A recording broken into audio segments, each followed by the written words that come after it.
नमस्कार दोस्तों, स्वागत है हमारे चैनल आरडी एजुकेशन में। आइए संधि के बारे में आज अध्ययन करते हैं। जैसा कि आप सब लोग जानते हैं कि दो वर्णों के मेल से उसमें उत्पन्न होने वाले विकार को या होने वाले परिवर्तन को संधि कहते हैं। संधि की आवश्यकता है हमें क्यों?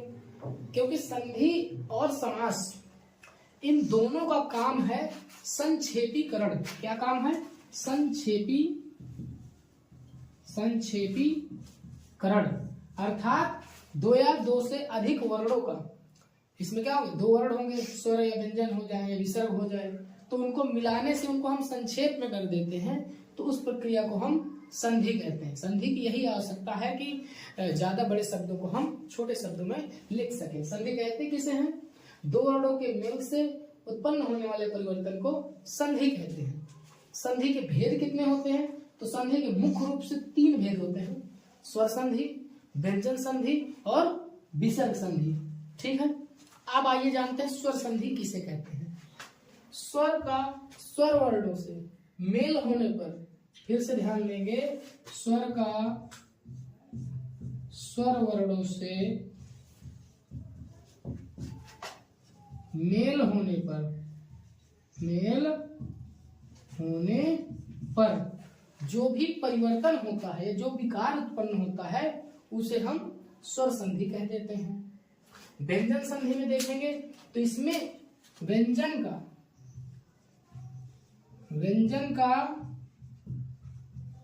स्वर या व्यंजन के बाद आपका स्वर या व्यंजन कोई भी आ सकता है, दोनों आ सकते हैं। इनके मेल से उत्पन्न होने वाले परिवर्तन को हम व्यंजन संधि कह देते हैं। विसर्ग का है तो विसर्ग के बाद स्वर या व्यंजन आ जाए। ठीक है, इसमें हो जाएगा विसर्ग के बाद स्वर या व्यंजन आने पर, फिर से ध्यान से देंगे, यदि कोई विसर्ग है तो उसके बाद स्वर आए या व्यंजन आए, तो उसमें होने वाले विकार या परिवर्तन को हम विसर्ग संधि कहेंगे। ठीक है, अब आते हैं स्वर संधि के भेद के बारे में। स्वर संधि को पुनः 5 भागों में बांटा गया है। पहला दीर्घ संधि, गुण संधि, वृद्धि संधि, यौन संधि, अयाधि संधि। आइए इन स्वर संधियों का हम विस्तार से अध्ययन करते हैं। ठीक है, नोट कर लीजिए इसे।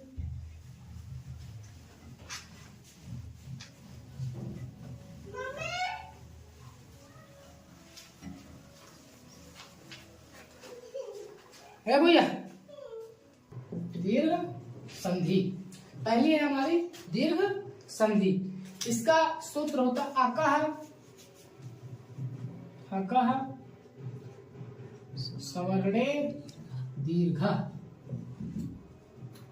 ठीक, आप प्रत्याहार पढ़े होंगे तो इसमें अक प्रत्याहार होता है। अक के अंदर आपके कौन कौन से वर्ड आते हैं? आ, ई, उ, री। आ, ई, उ, री माहेश्वर सूत्र सुने होंगे आप, 14 माहेश्वर सूत्र होते हैं, उनको भी बता दूंगा किसी भी। तो आ, ई, उ, री ध्यान से सुनेंगे। आ, ई, उ, री सवर्णे का मतलब होता है समान वर्ण आए, मतलब आ, ई, उ, री के बाद समान वर्ण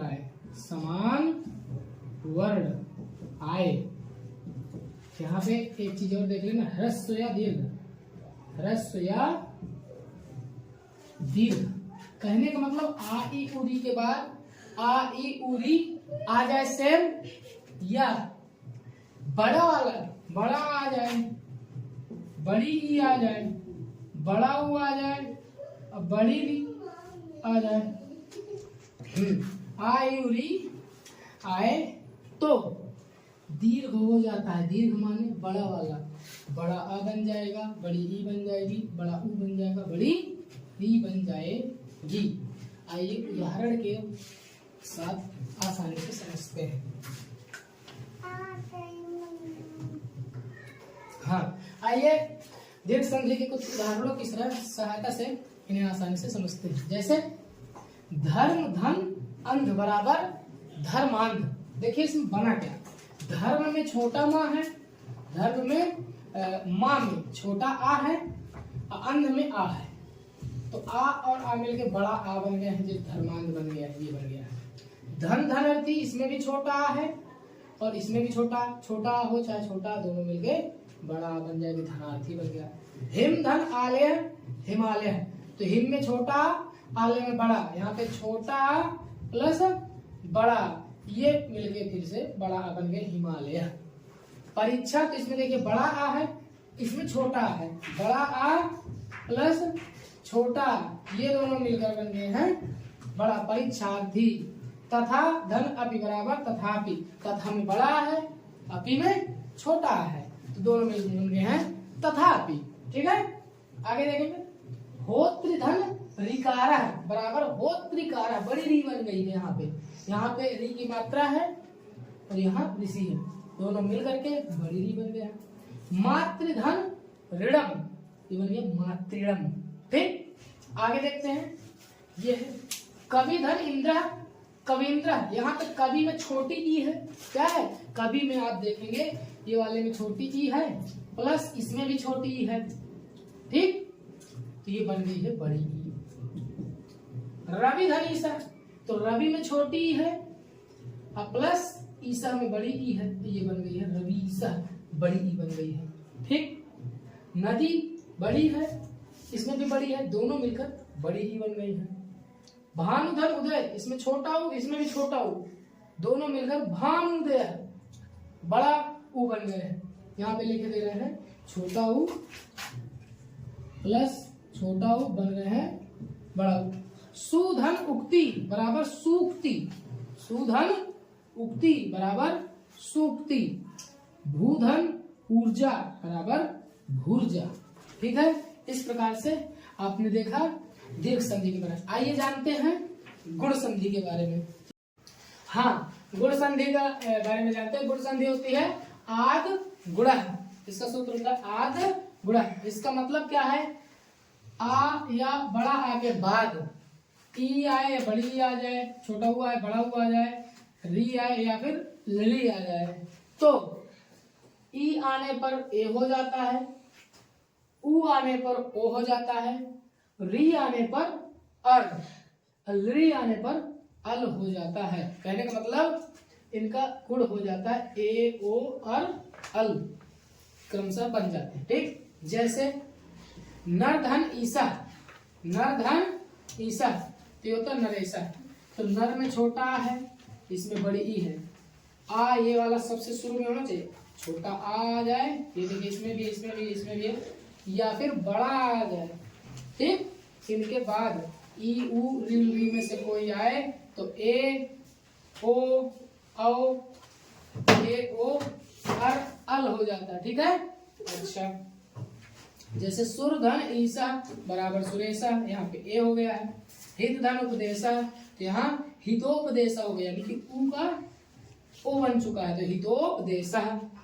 देश धन उन्नति देशोन्नति, ब्रह्म धन ऋषि ब्रह्मर्षि, महाधन ऋषि महर्षि, तव धन लिकारा तवल्लकारा, यहाँ ली का बन गया है अल, तो तवल्लकारा बन गया है। मम धन लिकारा, तो ममल्लकारा बन गया है। ठीक है, इस प्रकार से आप गुण संधि देखते हैं। आइए देखते हैं अगली संधि अपनी। अगली संधि हमारी यण संधि, इसको नोट कर लीजिएगा।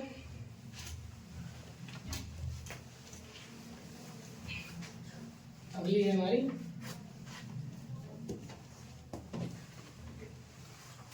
यण संधि। यण संधि, इसका सूत्र होता है इको यणचि, इको।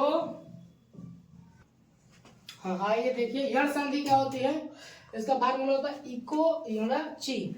यहाँ पे होता है इको का मतलब होता है ई उ री, इसके बाद यदि कोई अच, यहाँ पे है अच, इसके बाद कोई अच मतलब असमान स्वर आए, ई उ री के बाद इनके अलावा अन्य कोई स्वर आ जाए, तो ये दोनों मिलकर ई जहाँ पे होगी तो या बन जाएगा, ऊ जहाँ पे होगा तो वा बन जाएगा, री जहाँ पे होगी तो रा बन जाएगा, ली जहाँ पे होगी तो ला बन जाएगा। ठीक, अच्छा जैसे यदि धन अपि बराबर यद्यपि, तो यदि की इसमें छोटी ई है प्लस असमान स्वर आ है, तो ये दोनों मिल करके या बन गए हैं। ठीक है, या, यद्यपि। अगला है इति में ई है प्लस इसमें बड़ा आ जाएगा असमान स्वर, तो इसमें भी या बन गए हैं। ये या बना है, ये ता आधा हो जाएगा। सु में ऊ है प्लस बड़ा आ गया है, तो ये बन जाता है वाह। री धात्री प्लस अंश धात्रंश बन गया। प्रतिधन एकम बराबर प्रत्येकम बन गया है। ठीक है, आइए देखते हैं अगली संधि। नोट कर लीजिए इसको आप।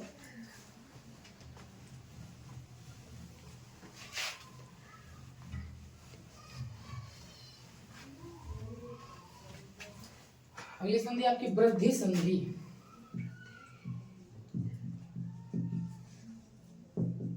इसका सूत्र तो वृद्धि रेचि, वृद्धि रेचि, वृद्धि रेचि, वृद्धि हो जाती है मतलब बड़े हो जाते हैं यदि अच आए, असमान स्वर आने पर। ठीक है, वृद्धि संधि में ध्यान देंगे आ या बड़ा के बाद ए आए या आए आए, ओ आए या आओ आए, तब ध्यान से देखेंगे आ या आ के। हाँ देखिए, वृद्धि संधि, वृद्धि संधि का सूत्र होता है वृद्धि रेचि, मतलब इसमें अच में जो भी ए आए ओ औच होते हैं ना, ए आए ओ औच, अच यहाँ पे होता है ना अच, तो इसमें ए आए ओ औ आते हैं। कब? जब ये आ छोटा है बड़ा के बाद ए आए ओ औ आए तो इनमें वृद्धि हो जाती है। वृद्धि का मतलब अगर छोटी ए आ रही है तो भी आई बन जाती है, और बड़ी ए आ रही है तो भी आई ही बनेगी। ओ आ रहा है तो औ बन जाता है, औ भी आ रहा है तो भी औ बन जाता है, मतलब इनमें वृद्धि हो जाती है। जैसे माँ धन एवं बराबर मैवम, सदा धन एवं बराबर सदैव। यहाँ पे छोटी ए थी बड़ी ए बन गई, छोटी ए थी बड़ी ए बन गई। जल धन ओगा, ओ है औ बन गया जलौघा। वन धन औकसा तो वन औकसा औ बन गया। ठीक है, तो ये ध्यान रखिए। आइए अयादि संधि देखते हैं। अयादि संधि क्या होती है? इसका मतलब एचो अय वायावह, एचो अय वायावह।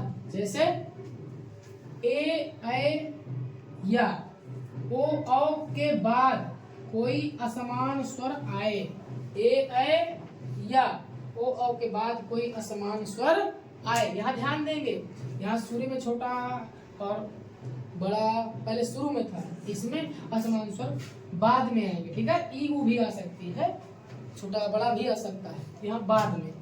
ठीक, तो अब ध्यान देंगे, तो ए का आए, आए का आए बड़ा आ बन जाएगा, ओ का आओ, आओ आएगा तो आओ का आओ बन जाएगा। ठीक, एग्जाम्पल देखते हैं।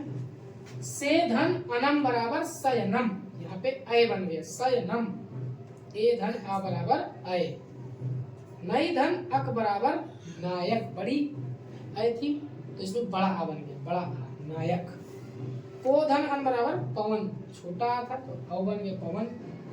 पौ धन अक बराबर पावक, ये बन गया, इसमें औ था तो बड़ा हो गया पावक। और गई धन अनम बराबर गायनम। नमस्ते। ठीक दोस्तों, इसी प्रकार की वीडियो को देखने के लिए हमारे चैनल पे बने रहें। धन्यवाद।